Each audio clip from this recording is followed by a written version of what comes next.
ഒരു വലിയ വിദ്യാർത്ഥി പ്രക്ഷോഭം ആരംഭിച്ചിരിക്കുകയാണ്. ജാർഖണ്ഡിലാണ് വിദ്യാർത്ഥി പ്രക്ഷോഭം ആരംഭിച്ചിരിക്കുന്നത്. അതായത് അനധികൃതമായ കുടിയേറ്റക്കാരെ പുറത്താക്കണമെന്ന് ആവശ്യപ്പെട്ടുകൊണ്ട് അനധികൃതരായ കുടിയേറ്റക്കാർ താമസിക്കുന്ന ഇടങ്ങളിലേക്ക് വിദ്യാർത്ഥികളുടെ ഒരു വലിയ പ്രക്ഷോഭമാണ് കഴിഞ്ഞ ദിവസം ജാർഖണ്ഡിൽ നടന്നത്. ഇതിനെതിരെ പോലീസ് വലിയ രീതിയിൽ ബലപ്രയോഗം നടത്തേണ്ടി വന്നു വിദ്യാർത്ഥികളെ പിരിച്ചുവിടാനായിട്ട്. ABUP അടക്കമുള്ള സംഘടനകളാണ് ഈ പ്രതിഷേധവുമായി രംഗത്തെത്തിയിരിക്കുന്നത്.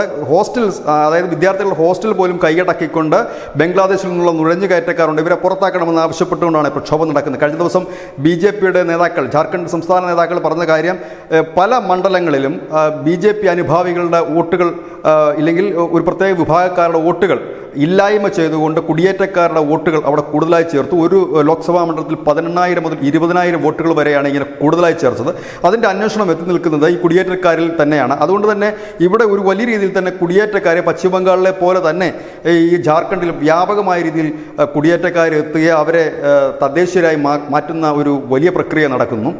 ഇതിനെതിരെയാണ് പ്രക്ഷോഭം. ഏതായാലും അതിൻ്റെ തൊട്ടടുത്ത സംസ്ഥാനങ്ങൾ ബീഹാറും പശ്ചിമ ബംഗാളും ഒക്കെ ഒരു ഭയപ്പാടിലാണ്. കാരണം ഈ വിദ്യാർത്ഥി പ്രക്ഷോഭം ശക്തമാവുകയാണെങ്കിൽ ബീഹാറിലേക്കും പശ്ചിമ ബംഗാളിലേക്കും ഈ സമരം വ്യാപിക്കാൻ സാധ്യതയുണ്ട്. അങ്ങനെയെങ്കിൽ അത് വലിയ സംഘർഷത്തിലേക്ക് പോവുകയും രാജ്യവ്യാപകമായി ഇതിന് വിദ്യാർത്ഥികളുടെ ഒരു വലിയ പ്രതിഷേധം ഇരമ്പുകയും ചെയ്യും. അതുകൊണ്ട് തന്നെ വിവിധ സംസ്ഥാന സർക്കാരുകൾ ജാഗ്രതയിലാണ്. News desk news India Malayalam.